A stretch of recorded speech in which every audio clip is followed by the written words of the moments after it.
ہے بزم عصر حاضر و احکام دین کی، قرآن حدیث پاک کی اس میں ہے روشنی، ہوگا حصول فہم طریق محمدی، علم و شعور و فقہ و فراست اور آگہی۔ بسم اللہ الرحمن الرحیم، الحمدللہ فی الارض والسماء والصلاة والسلام علی اکرم الکرماء وعلی آلہ وصحبہ والائمۃ والعلماء، اما بعد۔ معزز ناظرین و سامعین، آج ایک مرتبہ پھر پروگرام عصر حاضر اور احکام دین لے کر ہم آپ کی خدمت میں حاضر ہیں۔ جیسا کہ آپ کو معلوم ہے کہ اس پروگرام میں ہر دفعہ ہم ایک ٹاپک لے کر اس پہ گفتگو کرتے ہیں۔ اس دوران آپ کی لائیو کالز کو بھی انٹرٹین کیا جاتا ہے، آپ کی کیوریز کو بھی ایڈریس کیا جاتا ہے، آپ کے براہ راست سوالات کے جوابات کتاب و سنت کی روشنی میں دینے کی بھرپور کوشش کی جاتی ہے۔ تو آج بھی ایسے ہی ایک ہمارا موضوع ہے۔ آج چونکہ ماہ رمضان کی آمد ہے، ماہ رمضان قریب ہے، تو اس لیے آج ہم نے ماہ رمضان کی مناسبت سے ٹاپک رکھا ہے روزہ اور تراویح۔ تو روزے کے متعلق اور تراویح کے متعلق جو ہمیں جنرل کیوریز موصول ہوئی ہیں، جو سوالات ہیں ہمارے پاس جمع ہیں، ان پہ ہم گفتگو کریں گے، ان کے جوابات انشاءاللہ دیں گے۔ اور اس دوران آپ کی جو لائیو کالز ہیں، چاہے وہ روزے اور تراویح کے بارے میں ہوں یا اور کسی مسئلے کے بارے میں ہوں، انہیں بھی انٹرٹین کیا جائے گا۔ تو جو ہمیں کیوریز موصول ہوئی ہیں ان پہ ہم بات کرتے ہیں۔ اچھا، یہاں میں یہ بھی بتاتا چلوں کہ عصر حاضر اور احکام دین جو ہمارا پروگرام ہے، یہ باقاعدہ یوٹیوب پہ ہمارا پلے لسٹ بنی ہوئی ہے۔ ARYQTV کا جو آفیشیل یوٹیوب چینل ہے، اس پہ عصر حاضر اور احکام دین کے نام سے پلے لسٹ ہے۔ تو اگر کوئی پروگرام آپ کا مس ہو جائے یا بعد میں دیکھ کر اچھی طرح سمجھنا چاہیں، نوٹ ڈاؤن کرنا چاہیں، تو آپ اس پلے لسٹ پہ جا کے اسے دیکھ سکتے ہیں۔ اور چونکہ جو مناسبتیں ہوتی ہیں مختلف ایام کی یا مہینوں کی، تو ان مناسبتوں سے ہم بعض اوقات پروگرام کر رہے ہوتے ہیں، تو وہ پہلے بھی ہم نے کر رکھے ہوتے ہیں، بس یہ ہے کہ کانٹینٹ ریپیٹ نہیں کر رہے ہوتے۔ تو پچھلے سال بھی ہم نے روزے اور تراویح کے حوالے سے گفتگو کی تھی، تو جو حضرات وہ دیکھنا چاہیں تو وہ بھی اس پلے لسٹ میں جا کے وہ پچھلے پروگرام بھی دیکھ سکتے ہیں۔ اور آج انشاءاللہ جو ہے وہ کوشش یہ ہوگی کہ کانٹینٹ ریپیٹ نہ ہو، لیکن جو کیوریز ہمیں موصول ہوئی ہیں وہ بہرحال ہم ان کے جوابات دیں گے۔ تو آج جو ہے وہ سوال و جواب کا سلسلہ ہے۔ تو سب سے پہلے جو ہمیں سوال موصول ہوا ہے وہ یہ ہے کہ جناب، اگر کسی کو دن میں سفر پر کہیں جانا ہو تو روزہ رکھنے کا کیا حکم ہے؟ اس کا جواب یہ ہے کہ اگر دن میں کوئی سفر کر رہا ہے تو اسے روزہ بہرحال رکھنا ہے، روزہ معاف نہیں ہے۔ روزہ جس سفر کی وجہ سے رخصت ملتی ہے جس روزے میں، وہ سفر ہوتا ہے کہ وہ شرعی سفر ہو، یعنی شرعی مسافت ہو، اور اس سفر کے اندر جو صبح صادق کا وقت ہے، جو سحری کا وقت ہے، وہ روزے میں آتا ہو، تو اس وقت تاخیر کی، مؤخر کرنے کی رخصت ہے کہ روزہ آپ چھوڑ سکتے ہیں، چھوڑ دیں اور بعد میں اس روزے کی قضا رکھیں گے۔ لیکن اگر آپ کو صبح صادق جو ہے وہ آپ کو گھر میں ہی میسر ہے اور روزے کا جو وقت ہے، سحری ختم ہونے کا وقت ہے، وہ گھر میں آیا اور آپ نے سفر کرنا ہے دن میں، تو دن میں جو ہے وہ آپ روزہ اس سفر کی وجہ سے نہیں چھوڑ سکتے۔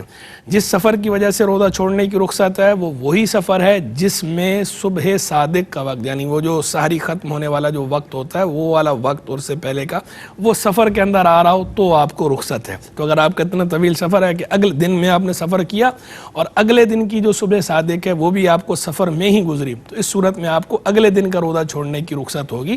جس دن آپ نے سفر شروع کیا ہے، صبح صادق کے بعد دن شروع ہونے کے بعد جو آپ نے سفر کیا ہے، تو اس دن کی آپ کو رخصت نہیں ہے۔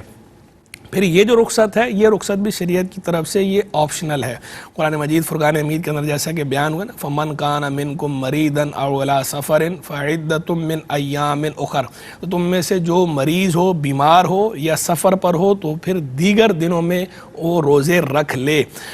یہ بات جہاں بیان فرمائی گئی ہے، اور آگے جو ہے وہ اور بات ایک بیان کر کے پھر یہ فرمایا گیا کہ وَأَن تَصُومُوا خَيْرٌ لَكُمْ إِن كُنتُمْ تَعْلَمُونَ، اور روزہ رکھ لینا تمہارے لیے بہتر ہے اگر تم جانتے ہو۔ تو اس سے پتہ چلا کہ یہ آپشن ہے، یہ رخصت ہے، یعنی یہ لازم نہیں ہے، فرض نہیں ہے کہ آپ نے سفر کے اندر روزہ چھوڑنا ہی چھوڑنا ہے۔ جیسے جو ہے وہ قصر نماز جو ہے وہ تو ہم پر لازم ہے کہ سفر شرعی کے اندر آپ نے نماز قصر پڑھنی ہوتی ہے، لیکن یہ جو روزہ چھوڑنے کی بات ہے یہ شریعت نے ہمیں یہ کمپلسری نہیں ہے بلکہ یہ آپشنل ہے, ہمیں اختیار دیا ہے کہ اگر ہم چاہیں تو روزہ نہ رکھیں بعد میں اس کی قضا کر لیں اور چاہیں تو روزہ رکھ لیں.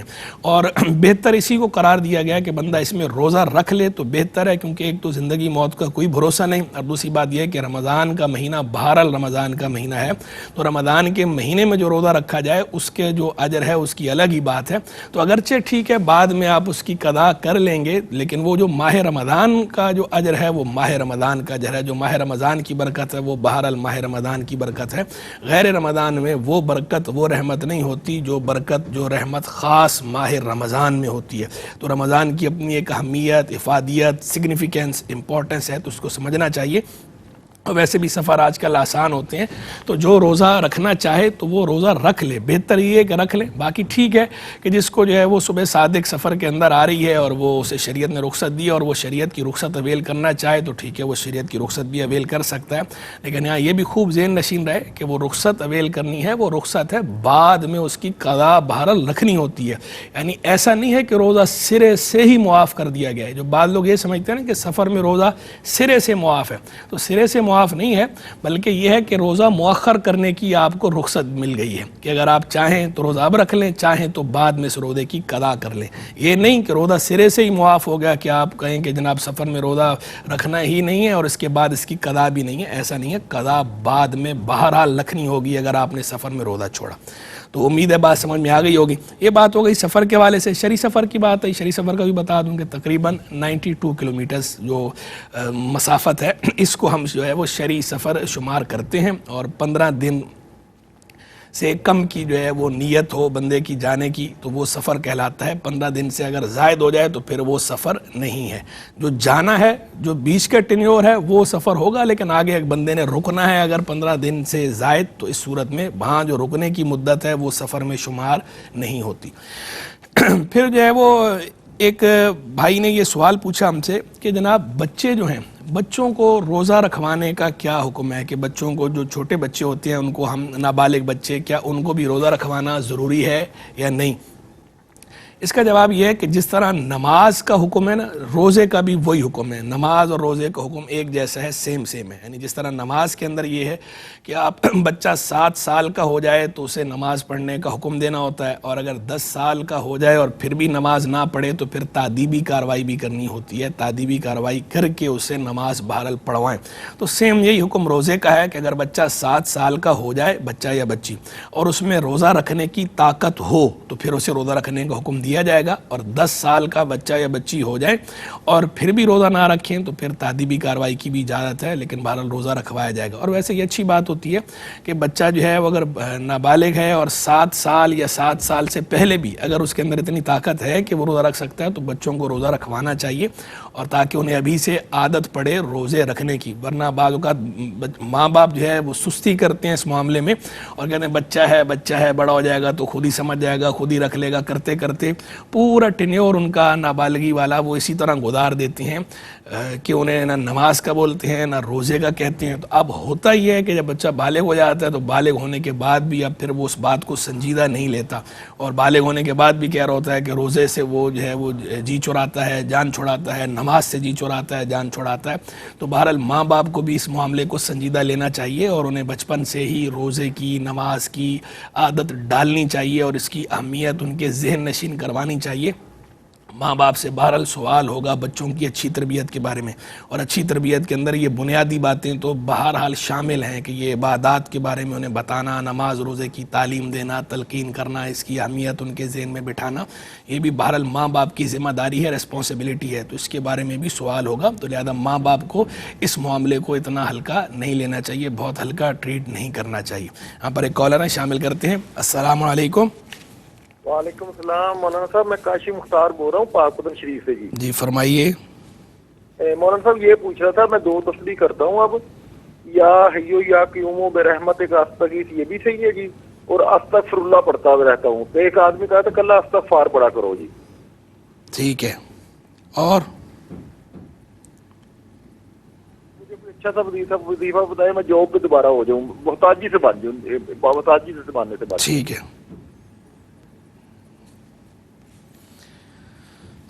جی ناظرین، تو میں گزارش کر رہا تھا کہ بچوں کو تربیت دینی چاہیے، تعلیم تلقین کرنی چاہیے، نماز روزے کا کہنا چاہیے اور ان سے پڑھوانا چاہیے. تو بہرحال یہ ہے کہ بچہ بھی اگر 7 سال کا ہو گیا ہے اور اس کی اندر طاقت ہے روزہ رکھنے کی تو اسے روزہ رکھنے کا حکم دیا جائے گا، اور 10 سال کا ہو جائے اور پھر بھی روزہ نہ رکھے طاقت کے باوجود تو اسے تادیبی کارروائی بھی کی جائے گی، تنبیہ بھی کی جائے گی اور روزہ اسے رکھوایا جائے گا. تو بچوں کو روزہ رکھوانا چاہیے. پھر جو ہے وہ ہمیں ایک سوال موصول ہوا کہ جناب یہ جو خواتین حاملہ ہوتی ہیں، پریگننٹ ہوتی ہیں، یا جو مرضعہ ہوتی ہیں، دودھ پلانے والی ہوتی ہیں، چھوٹے بچے ہوتے ہیں، انہیں فیڈ کراتی ہیں، تو ان کو جو ہے وہ روزہ آیا معاف ہے یا انہیں روزہ رکھنا ہے یا کیا کرنا ہے؟ تو دیکھیں اس کے اندر بھی تفصیل یہ ہے کہ اگر خاتون پریگننٹ ہے یا بچے ہیں چھوٹے اور انہیں فیڈ کراتی ہے تو اس صورت میں یہ دیکھا جائے گا کہ اگر روزہ رکھنے سے زچہ یا بچہ کی صحت پہ مضر اثرات پڑنے کا صحیح اندیشہ ہو تو اس صورت میں روزہ رکھنے کی رخصت ملے گی کہ روزہ چھوڑ دے اور بعد میں اس کی قضا کر لے. لیکن اگر ایسی کوئی پریشانی کی بات نہیں ہے، جیسا کہ بالخصوص ابتدائی ایام میں ایسا ہوتا ہے، خاتون پریگننٹ ہے اور وہ روزہ ایزیلی رکھ سکتی ہے، یا بچوں کو وہ فیڈ کرا رہی ہے اور خاتون کی اپنی صحت بھی ٹھیک ہے، بچے کی بھی ٹھیک ہے، اور ڈاکٹر بھی کہہ رہے ہیں کہ کوئی ایشو نہیں ہے، آپ روزہ ایزیلی رکھ سکتی ہیں، تو اس صورت میں بہرحال روزہ رکھنا ہوگا. روزہ چھوڑنے کی رخصت ہے خاتون اگر پریگننٹ ہو یا بچوں کو فیڈ کراتی ہو تو، لیکن وہ رخصت اس صورت میں ہے جب کہ روزہ رکھنے کی صورت میں صحیح اندیشہ ہو بیمار ہونے کا یا ناقابل برداشت تکلیف اٹھانے کا زچہ یا بچہ کو. تو اس صورت میں تو ٹھیک ہے رخصت مل جائے گی، لیکن ادروائز جو ہے وہ رخصت نہیں ہے، بالکلیہ رخصت نہیں ہے. پہلے یہ دیکھا جائے اگر رکھ سکتی ہیں ایزیلی جو ہے وہ روزہ پورا کر سکتی ہیں تو روزہ بہرحال رکھا جائے گا، اور اگر جو ہے وہ تکلیف ہوگی ناقابل برداشت یا جو ہے بیمار ہوں گی یا اس طرح بڑھنے کا اندیشہ ہے بیماری کے، تو اس صورت میں ٹھیک ہے رخصت ہے. لیکن یہ بھی پھر بتا دوں کہ رخصت ہے، سرے سے معاف نہیں ہے، یعنی ایسا نہیں ہے کہ روزہ اسے معاف ہی ہو گیا ہے کہ روزہ بعد میں بھی نہیں رکھنا، نہیں، بلکہ روزہ مؤخر ہوا ہے. یہ جو ہم جب یہ کہتے ہیں بعض اوقات نا کہ روزہ معاف ہے اسے، تو وہ معاف ہم اسی معنی میں کہہ رہے ہوتے ہیں کہ اسی وقت رکھنا معاف ہو گیا ہے، بعد میں اس کی قضا کرنا ضروری ہے. یہ مطلب نہیں ہوتا کہ سرے سے ہی معاف ہو گیا ہے کہ نہ رکھے نہ بعد میں رکھے، یہ مفہوم نہیں ہوتا. تو جو بعض لوگ اس طرح کی تعبیرات سے یہ مفہوم اخذ کر لیتے ہیں یا یہ سمجھ رہے ہوتے ہیں گھروں کے اندر بعض بڑے بوڑھے یا عورتیں جو ہے بڑی عمر کی کہ جناب یہ تو ان دنوں کے روزے جو ہے وہ خاتون کو معاف ہوتے ہیں، تو وہ ایسے معاف نہیں ہوتے کہ بعد میں بھی نہیں رکھنے، بلکہ وہ معاف ہونے کا مطلب یہ ہوتا ہے کہ ان ایام میں تکلیف کی بنا پر اسے جو رخصت ملی ہے، شریعت نے کنسیشن دی ہے، رعایت دی ہے، تو وہ رعایت ہے، وہ یہ رعایت ہے کہ اب نہ رکھے، بعد میں ان روزوں کی قضا کر لے. تو بعد میں ان کی قضا کرنا بہرحال ضروری ہے اگر ان ایام میں روزے نہیں رکھے. تو یہ تصور کلیئر ہونا بھی ضروری ہے، کلیئرٹی ہونی چاہیے، کنسیپٹ جو ہے وہ کلیئر ہونا چاہیے، مس کنسیپشن نہیں ہونی چاہیے. مس کنسیپشن ہے جو لوگ یہ سمجھتے ہیں کہ سرے سے معاف ہو جاتا ہے کہ بعد میں بھی نہیں رکھ سکتے، یہ مس کنسیپشن ہے. پھر ہمیں جو ہے وہ ایک سوال یہ موصول ہوا کہ جناب اگر خاتون ہے، روزے کے دوران خاتون کو حیض آ جائے، پیریڈز شروع ہو جائیں، تو اس صورت میں جو ہے وہ روزہ اسے پورا کرے گی یا توڑ دے گی؟ اور اگر جو ہے وہ روزہ ٹوٹ گیا ہے تو اسے بقیہ دن روزے داروں کی طرح گزارنا، یعنی کچھ نہ کھانا پینا ضروری ہے یا نہیں؟ تو اس کا جواب یہ ہے کہ اگر روزے کے دوران اس طرح پیریڈز کا آغاز ہو جائے تو وہ روزہ ٹوٹ جاتا ہے، اور بعد یہ جو خاتون ہے اس کے لیے بقیہ دن اس طرح گزارنا کہ کچھ نہ کھائے پیے یہ ضروری نہیں ہے. روزے داروں کی مشابہت اختیار کرنا ضروری نہیں ہے، بقیہ دن میں وہ کچھ کھا پی سکتی ہے، چھپ کر بھی کھا سکتی ہے، علانیہ بھی کھا سکتی ہے، لیکن بہتر یہ ہے کہ چھپ کر کھائے پیے. یہاں پر ایک مختصر سے بریک کا وقت ہوا چاہتا ہے، امید کرتے ہیں آپ ہمارے ساتھ رہیں گے. ناظرین ویلکم بیک. بریک پہ جانے سے پہلے ہم یہ گفتگو کر رہے تھے کہ اگر روزے کی حالت میں خاتون کو حیض آ جائے، اس صورت میں اس کا کیا حکم ہے یہ ہم بتا رہے تھے. اب یہاں کالر ہمارے ساتھ انہیں شامل کرتے ہیں، پھر سوال کا جواب عرض کرتا ہوں. السلام علیکم. السلام علیکم. وعلیکم السلام. Can you hear me? آپ کی آواز برابر نہیں، تھوڑا ان کی آواز بڑھائیے. ہیلو، آپ کی آواز آ رہی؟ جی بولیے. جی میرا 3 کوشچنس ہے. فرسٹ کوشچن یہ ہے کہ اعتکاف میں بیٹھنے کا کیا اصول ہے؟ بیکاز سم ٹائم عورت کے لیے جو اعتکاف میں بھی بیٹھنا چاہتی ہے اور ساتھ بچوں کو بھی کھانا دینا چاہتی ہے. تو یہ سیکنڈ کوشچن یہ ہے کہ کچھ لوگ روزے رکھتے ہیں اور روزے کے بیچ میں شیطانوں کی کیا، کیونکہ رمضان میں تو شیطان بند ہوتا ہے، اور ساتھ روزے بھی رکھ رہے ہیں، عبادت بھی کر رہے ہیں اور کالا علم بھی کر رہے ہیں، یہ کیا؟ اور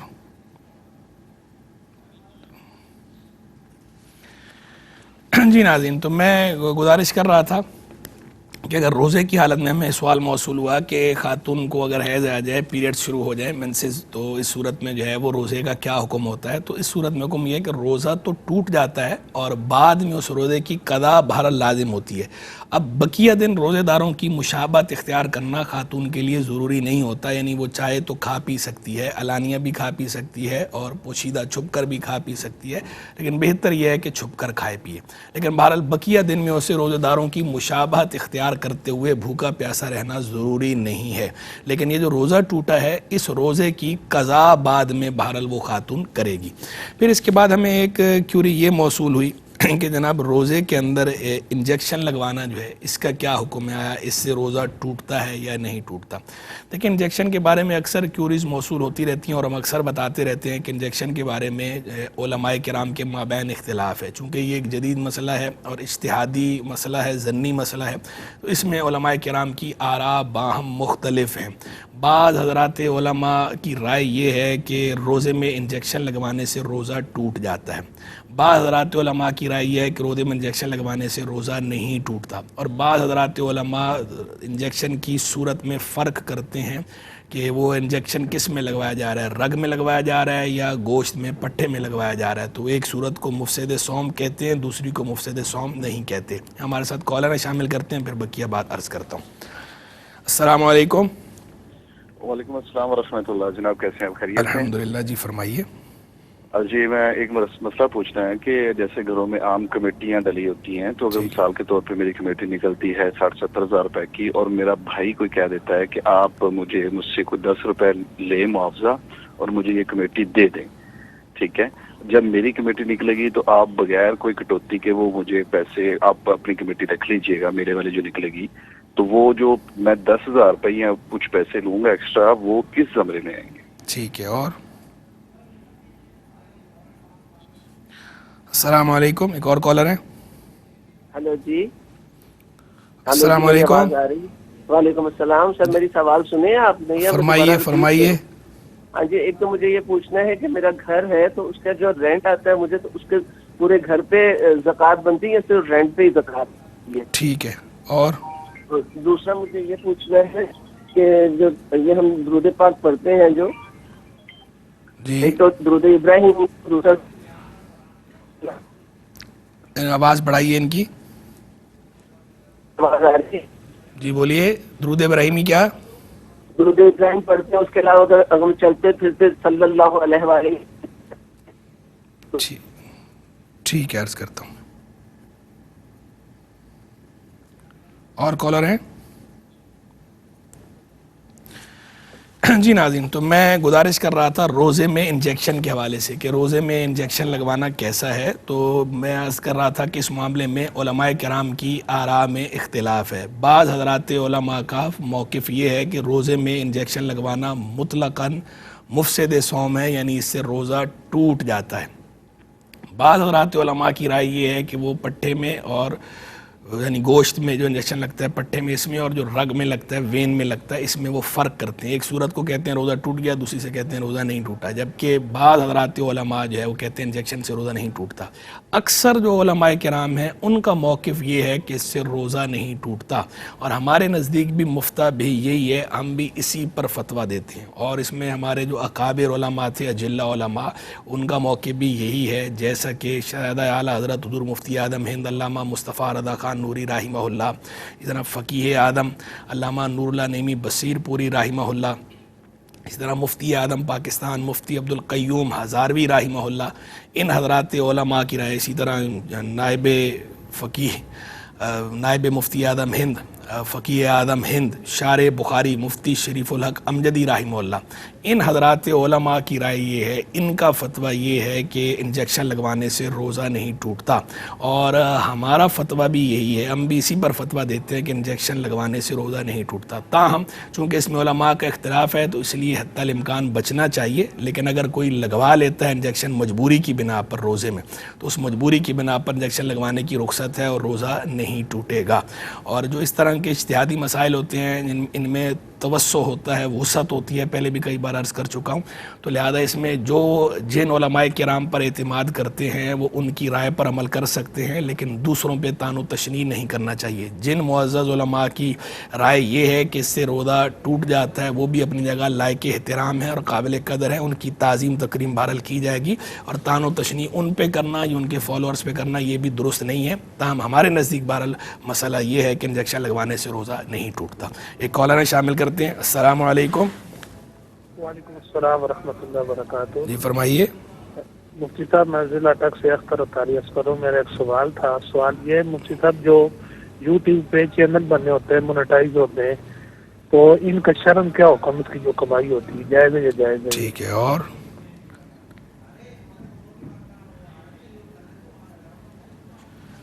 جی ناظرین، تو گزارش کر رہا تھا میں روزے پر انجیکشن کے حوالے سے تفصیلی مسئلہ میں نے اس کا سمجھا دیا. پھر جو ہے اس کے بعد ہمیں ایک جو ہے وہ کیوری یہ موصول ہوئی کہ وضو کے دوران روزے دار ہے، وضو کے دوران کلی کر رہا ہے، کلی کرتے ہوئے پانی جو ہے وہ غلطی سے حلق سے نیچے اتر جائے تو کیا حکم ہے؟ دیکھیں، اگر بندے کو روزے دار ہونا یاد ہو تو ایسی صورت میں اگر وہ وضو کر رہا ہے اور وضو کرتے ہوئے غلطی سے پانی حلق کے اندر چلا گیا ہے تو اس صورت میں روزہ ٹوٹ جائے گا اور اس روزے کی قضا بہرحال لازم ہوگی. اور یہاں یہ بھی ذہن نشین رہے کہ جو وضو کرتے ہوئے غرغرہ کرنا ہے، جو عام حالات میں سنت ہے کہ بندہ وضو کرے تو غرغرہ کرے، یعنی حلق کے اندر پانی لے کے جائے، تو روزے دار کو غرغرہ نہیں کرنا چاہیے. کلی کرے منہ کے اندر، کلی تو بہرحال اس کے لیے سنت ہے، کرے گا، لیکن غرغرہ نہ کرے. اور یہیں سے ایک اور جو ہے وہ غلط فہمی کا ازالہ کر دوں کہ چونکہ غسل کے اندر بہرحال کلی کرنا ضروری ہوتا ہے، فرض ہوتا ہے، تو بعض لوگوں میں یہ غلط فہمی پائی جاتی ہے. وہ یہ سمجھتے ہیں کہ شاید روزے دار کو غسل میں دو فرض معاف ہو جاتے ہیں، ایک جو ہے وہ کلی کرنا، دوسرا ناک میں پانی چڑھانا، جسے استنشاق کہا جاتا ہے عربی میں. وہ کہتے ہیں یہ دو فرض معاف ہیں، یہ وہ غروب آفتاب کی بات کرے گا. تو ایسا نہیں ہے، یہ دو فرض معاف نہیں ہوتے. کلی کرنا روزے میں، وہ غسل میں فرض ہے تو بہرحال وہ جو ہے وہ کرے گا. اسی طرح جو ہے ناک میں پانی چڑھانا غسل میں فرض ہے، جو فرض غسل ہوتا ہے اس کے اندر، تو وہ بہرحال فرض ہے. اس کے بغیر فرض نہیں اترے گا، بندہ گناہ گار ہوگا. تو روزے میں بھی وہ معاف نہیں ہوتے. ہاں، روزے کے اندر یہ احتیاط ہے کہ جو وہ کلی کرے گا غسل کے اندر تو وہ غرغرہ نہیں کرے گا. ایسی ناک میں پانی چڑھائے گا تو اس میں مبالغہ نہیں کرے گا، یعنی بہت زیادہ زور سے کھینچے گا نہیں کہ آگے دماغ کو چڑھ جائے پانی، یہ نہیں کرنا. لیکن نارمل جو کلی ہے اور نارمل ناک میں جو پانی چڑھانا ہے، یہ روزے دار بھی غسل کے اندر بہرحال کرے گا. یہ غروب آفتاب تک اس کا انتظار نہیں کرے گا. غروب آفتاب تک اگر انتظار کرے گا تو اس کا سرے سے غسل ہی ادا نہیں ہوا، تو اس دوران کی نمازوں کا کیا ہوگا، اور وہ عبادات کے جن کے اندر وہ طہارت ضروری ہوتی ہے ان عبادات کا کیا ہوگا. تو لہذا وہ روزے دار کے لیے یہ سمجھنا غلط ہے، یہ مسکنسیپشن ہے کہ روزے دار کو یہ معاف ہوتے ہیں، کلی کرنا یا ناک میں پانی چڑھانا معاف نہیں ہے. کلی کرے گا، ناک میں پانی چڑھائے گا، ہاں غرغرہ نہیں کرے گا کہ پانی حلق میں نہیں لے کے جائے گا. اور ایسے ہی جو ہے وہ ناک میں پانی چڑھاتے ہوئے مبالغہ نہیں کرے گا، اتنے زور سے نہیں کھینچے گا کہ پانی اوپر چڑھ جائے، دماغ کی طرف چلا جائے. یہ نہیں کرنا، یہ منع ہے، باقی کرنا ہے. تو وضو کے اندر تو ویسے بھی کلی کرنا یا ناک میں پانی چڑھانا فرض نہیں ہے، سنت ہے. تو بہرحال اس سنت پر تو عمل کیا جائے گا، سنت مؤکدہ ہے، لیکن غرغرہ نہیں کریں گے. اور ایسی جو ہے وہ ناک میں پانی چڑھانے میں بھی روزے کی حالت میں مبالغہ نہیں کریں گے. اور اگر کسی نے کر لیا غلطی سے اس طرح غرغرہ اور روزے دار ہونا یاد تھا تو روزہ ٹوٹ گیا ہے، اور اب اس روزے کی قضا بعد میں بہرحال لازم ہے. ایک کالر شامل کرتے ہیں. السلام علیکم. السلام علیکم. وعلیکم السلام. جی فرمائیے. ہاں، میں ڈسٹرکٹ لودھرا سے بول رہا ہوں. فرمائیں. اچھا، سوال میرا یہ ہے کہ ایک تو مجھے پیشاب کی بیماری ہے، وہ یعنی کہ اتنا ہے میں پیسے لگا کے تھک گیا ہوں. کم از کم دن میں 10 مرتبہ کا سوٹ تبدیل کروں پھر بھی کم ہے. تو میں وہی جگہ یعنی کہ دھو لیتا ہوں، دھو کے نماز پڑھ لیتا ہوں، نماز نہیں چھوڑتا. کہیں بھی پھر رہا ہوں، گھر ہوں یا باہر ہوں، تو دوسرا مسئلہ میرا یہ ہے کہ نماز پڑھ رہے ہیں، درمیان میں 9 سال 10 سال کا بچہ ساتھ کھڑا ہو گیا ہے. میں پڑھتا ہوں فیضان مدینہ میں نماز اکثر، پھر بعد میں وظائف منزل وغیرہ پڑھتا ہوں. تو وہ بولتے ہیں کہ نابالغ بچے جو ہے وہ آخر میں کھڑا کریں. تو بھئی ایک جگہ مسئلہ آیا تھا بھئی نماز. ٹھیک ہے.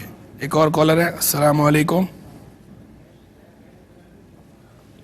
جی ناظرین، تو میں گزارش کر رہا تھا وضو کے دوران جو ہے وہ روزے کی حالت میں کلی کرتے ہوئے پانی اگر غلطی سے جو ہے وہ حلق میں چلا گیا تو روزہ ٹوٹ جائے گا اور اس کی قضا بعد میں لازم ہے۔ پھر ایک کیوری ہمیں یہ موصول ہوئی، ایک سوال آیا کہ اگر روزے دار ہے اور روزے کی حالت میں رو رہا ہے، رونے کی وجہ سے آنسو منہ میں چلے گئے تو اس سے روزہ ٹوٹے گا یا نہیں؟ اسی طرح اگر کوئی روزے کی حالت میں کسی کو پسینہ آیا، پیشانی پہ پسینہ یا منہ میں پسینہ اور بہہ کر وہ اگر منہ میں چلا جاتا ہے تو اس سے روزہ ٹوٹے گا یا نہیں ٹوٹے گا؟ دیکھیں، اگر جو ہے وہ آنسو یا پسینہ، آنسو اور پسینہ دونوں کا ایک ہی حکم ہے، آنسو ہو یا پسینہ ہو، اگر قطرہ دو قطرہ ہے تو اس سے تو روزے پر کوئی اثر نہیں پڑتا، لیکن اگر اتنے زیادہ قطرے اندر چلے گئے ہیں کہ پورے منہ میں اس کی نمکینی محسوس ہو رہی ہے اور وہ نمکینی والی رطوبت جو ہے وہ حلق میں اتر جائے، بندہ اندر نگل لے، تو اس صورت میں روزہ بہرحال ٹوٹ جائے گا۔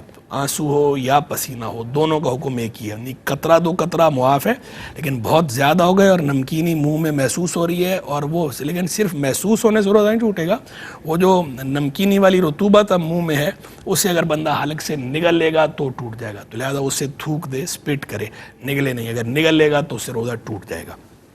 پھر ہمیں جو ہے وہ ایک سوال یہ موصول ہوا کہ جناب روزے کی حالت میں اگر روزے دار جو ہے وہ تھوک نگل لے تو اس سے روزہ ٹوٹتا ہے یا نہیں ٹوٹتا؟ تو روزے کی حالت میں تھوک نگلنے سے روزہ نہیں ٹوٹتا۔ تو یہ جو بعض لوگوں کو بعض اوقات جو ہے وہ یہ وہم ہوتا ہے اور اس وجہ سے بار بار تھوکتے رہتے ہیں باہر، تو یہ وہم پالنے کی کوئی حاجت نہیں ہے۔ اگر منہ میں ہی لعاب ہے اور وہ خود سے اندر جا رہا ہے تو اس سے روزہ نہیں ٹوٹتا، بار بار تھوکنے کی حاجت نہیں ہے۔ ہاں کوئی ایسا ہے کہ بہت زیادہ بلغم ہے یا بہت زیادہ تھوک ایسے جمع ہو گیا اور پھر بھی اسے جو ہے وہ اندر نگلتا ہے، تو چونکہ یہ نظافت کے خلاف ہوتا ہے، نظافت کا تقاضا یہ ہے کہ آپ باہر تھوک دیں، کھنکار دیں، گلا صاف کریں یا کسی ایسی مناسب جگہ پہ جو ہے وہ آپ اسے صاف کر لیں گلے کو، تو وہ تو ٹھیک ہے، اگر آپ اس طرح کرتے ہیں تو ٹھیک ہے، لیکن پھر بھی کوئی اگر اسے اندر ہی اندر نگل لیتا ہے تھوک کو یا بلغم کو جو اندر ہی تھا، تو وہ اندر ہی اندر کا جو تھوک یا بلغم ہے اسے نگلنے سے روزہ بہرحال نہیں ٹوٹتا، روزے پہ اثر نہیں پڑتا۔ ایک کالر نے شامل کرتے ہیں۔ السلام علیکم۔ وعلیکم السلام۔ جی فرمائیے۔ سوال یہ ہے کہ کیا رمضان میں کوئی تاریخی ڈرامہ دیکھ سکتے ہیں؟ ٹھیک ہے، اور ایک اور کالر ہے۔ السلام علیکم۔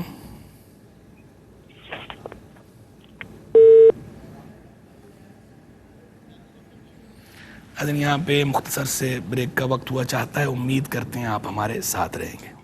ناظرین ویلکم بیک۔ تو آج جیسا کہ آپ کو معلوم ہے کہ روزے اور تراویح کے بارے میں جو کیوریز ہمیں موصول ہوئی ہیں اس کے بارے میں ہم گفتگو کر رہے ہیں، جوابات عرض کر رہے تھے۔ ایک کیوری ہمیں یہ موصول ہوئی ہے کہ اگر کھٹی ڈکار آ جائے روزے کی حالت میں، تو کھٹی ڈکاریں آنے سے ایک سے زائد آ رہی ہوں، بار بار آئیں، تو اس سے روزہ ٹوٹتا ہے یا نہیں ٹوٹتا؟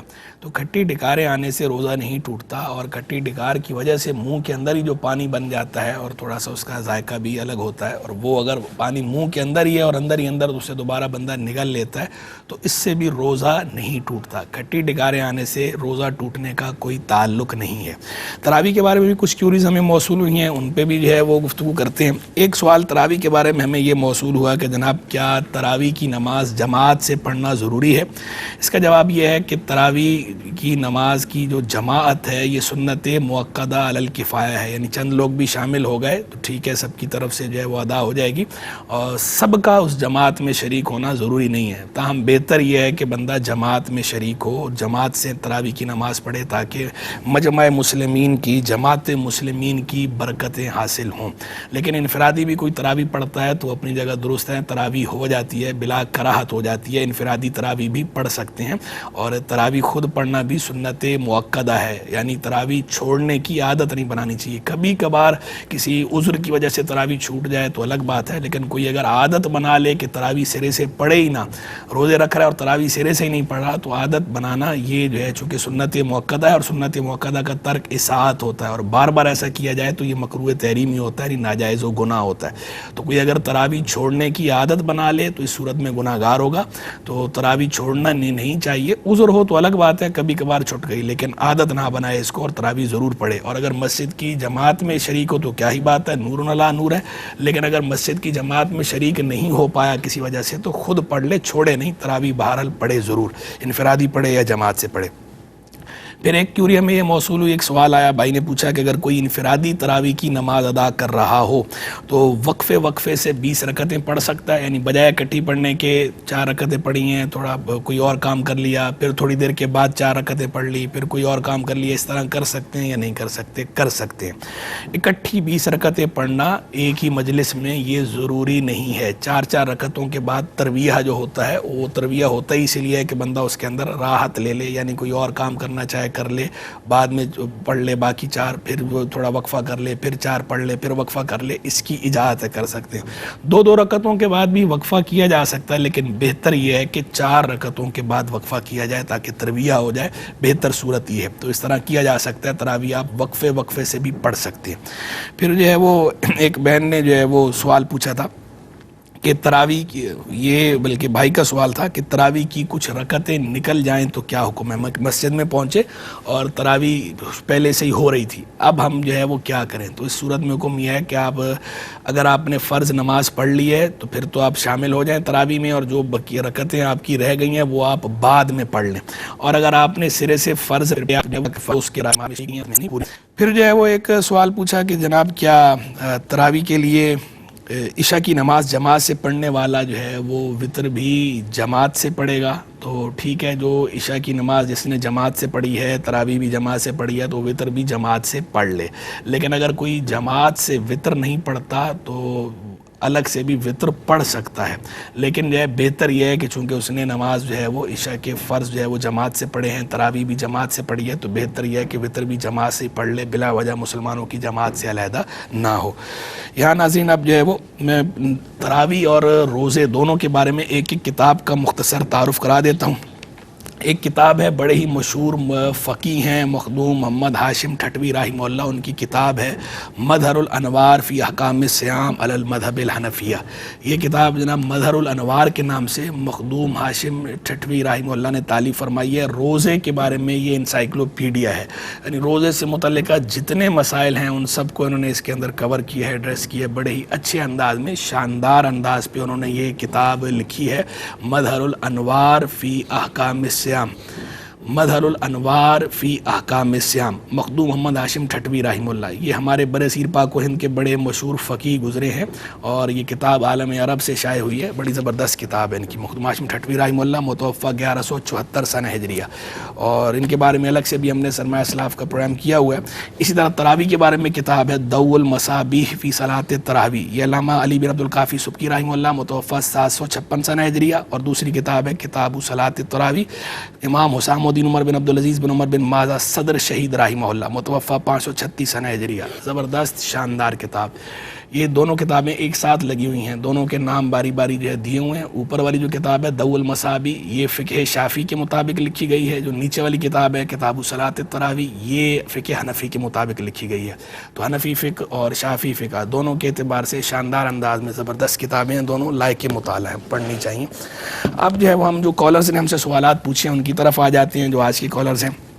ایک بھائی نے ہم سے سوال پوچھا کہ جناب میں 2 وظیفے پڑھتا ہوں، ایک یا حی یا قیوم برحمتک استغیث، اور دوسرا میں استغفر اللہ پڑھتا ہوں۔ تو مجھے کسی نے یہ کہا ہے کہ جناب آپ صرف اور صرف استغفر اللہ پڑھا کرو، تو کیا میں دونوں پڑھ سکتا ہوں یا صرف استغفر اللہ پڑھنا چاہیے؟ آپ دونوں پڑھ سکتے ہیں، اس میں کوئی حرج نہیں۔ استغفر اللہ پڑھنا بھی سبحان اللہ استغفار ہے، اس کی اپنی برکات ہیں، اور یہ بھی ثابت ہے حدیث سے پڑھنا۔ اور یا حی یا قیوم برحمتک استغیث، یہ بھی حدیث سے پڑھنا ثابت ہے، حضور جان عالم صلی اللہ تعالی علیہ وسلم بھی پڑھا کرتے تھے، تو اس میں کوئی حرج نہیں ہے، آپ یہ دونوں تسبیحیں پڑھ سکتے ہیں، دونوں وظیفے پڑھ سکتے ہیں۔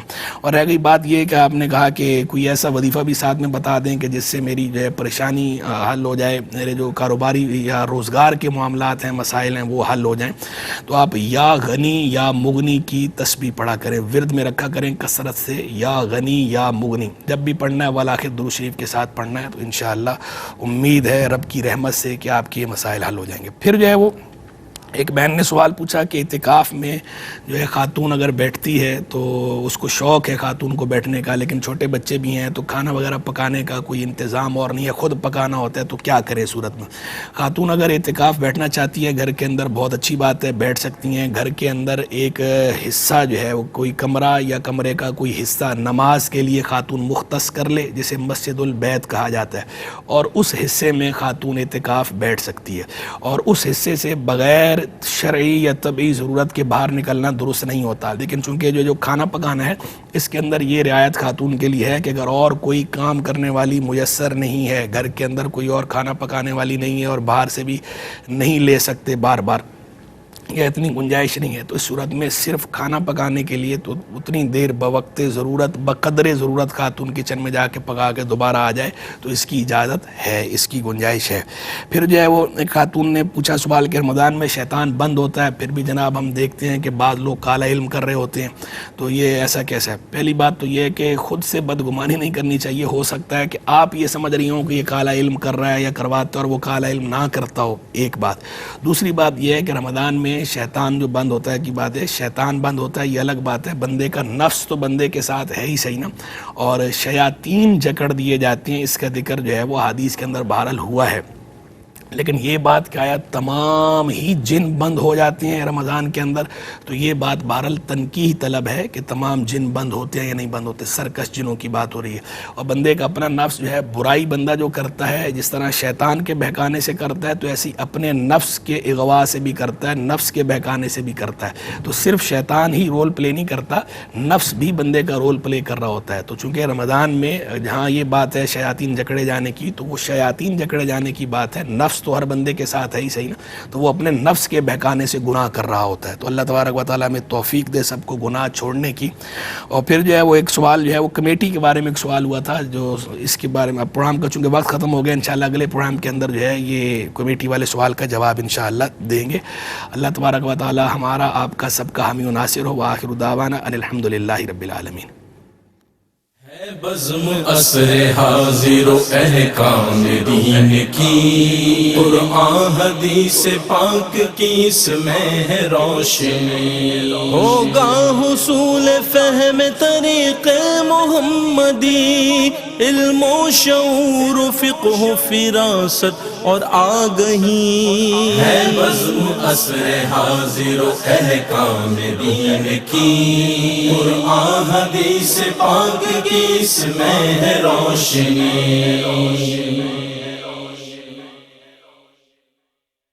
اللہ اللہ اللہ